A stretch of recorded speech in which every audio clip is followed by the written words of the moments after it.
Rich, bold, and delicious. What are we talking about tonight?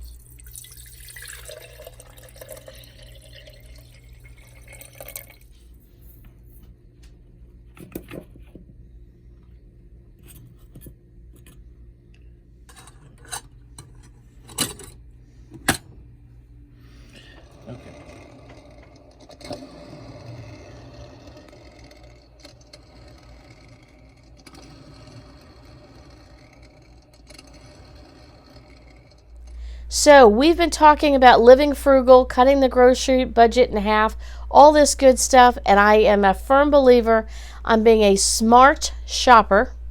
That's the term the Wilson household uses, and living frugally the best that you can. And everybody's definition of frugal is different. I think it was on Money Mom, Sensible Living. She mentioned that everybody's version of frugal is definitely different. Your budgets are different, your paychecks are different, your frugal and my frugal are different. And I'm not here to judge how you do things and vice versa.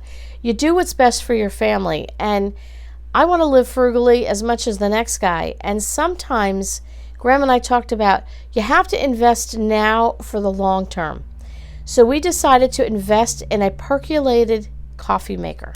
Right here. Good, hot, delicious, yummy, bold coffee. How many of you grew up having percolated coffee? My grandmother would always have the percolator going. The smell is just divine. And we found that we just got another bag of coffee from Brazil. Our son and daughter-in-law were on a missions trip. They just came back and they brought us nice, fresh ground coffee. We've gotten gifts this past Christmas for with bags and cans of coffee. With that food swap I've been on, I've gotten cans of coffee. We have about a dozen-ish plus, I don't know, cans/bags of coffee that we can't use in our Keurig. We have one of those My Ks that you fill it.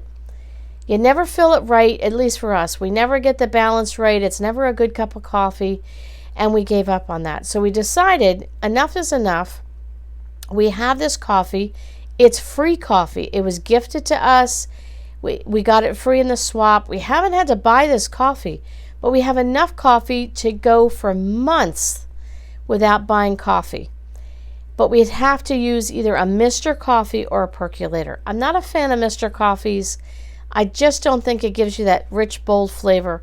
So we decided to go with probably one of the cheapest percolators that Walmart has. And I think, is it 6 cups or 8 cups, Graham? How big is it? I think it's 6. 6 cups. So it's a small one. Good enough for our family. Good enough for 1 or 2 people coming over for dinner. And Walmart.com, free shipping, $35 or more. So I had it shipped right to the house. I didn't have to go to the store and pass by all those other things that I might have wanted to put in the cart.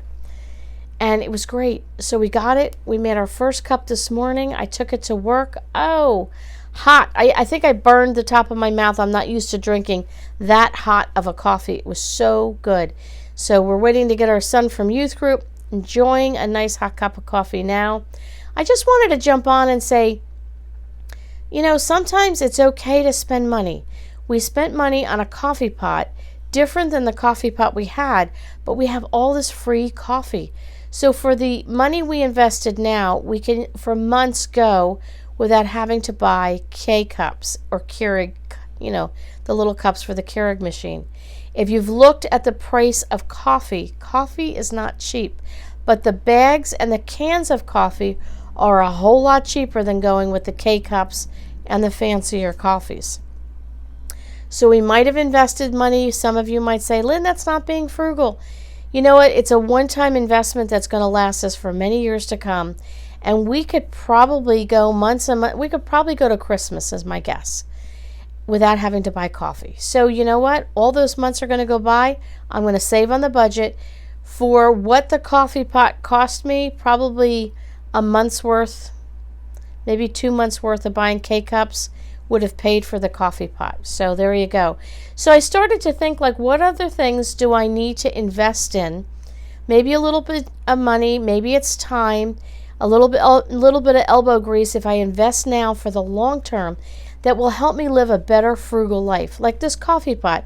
It might sound silly, like, you know, why would you buy a coffee pot? Because I have free coffee.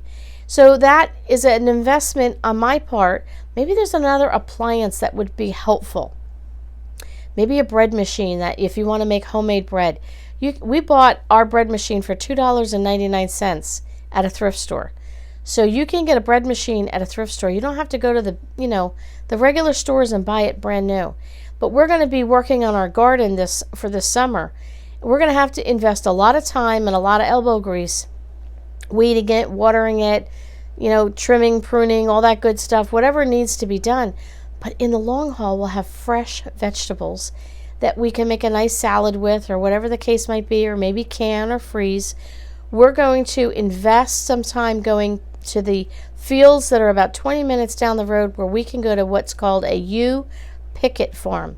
And we're going to be picking fresh vegetables right off the stems of the plant and bringing that home and canning it and freezing it so that all winter next year I have fresh vegetables. So I'm not a gardener, I'm still learning, but I can plant a little bit and invest time there and invest time in going. We have a blueberry farm, a mile from the house, Graham? About a mile? A mile from our home.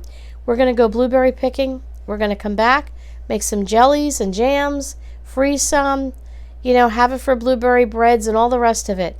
It's worth the investment to find something that, what can I be doing? What could I invest in a frugally thinking? What could I invest in? Maybe it's an appliance.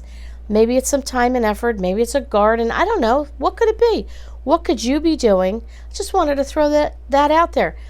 What ideas do you have? What little thing can you invest in that for the long haul is going to save you a lot of money? Now, for me, going picking for vegetables, hot sun, there's bugs, hitting the mosquito, whatever. We're going to have to go early in the morning so that we're not having the scalding sun on us. We'll be sweating and hot and stinky when we come home. But we'll hit the shower, wash up the vegetables, blanch them, freeze them, can them, whatever we need to do.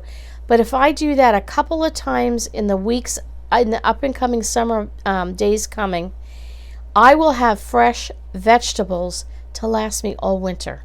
Also apples and peaches and strawberries and blueberries. We can have fruit. I think it's a great idea. I'd love to know your take on that. What can you invest in now so that you can live frugal in the future? Okay, guys, thanks for coming over. And don't forget, I'll catch you all on the next video.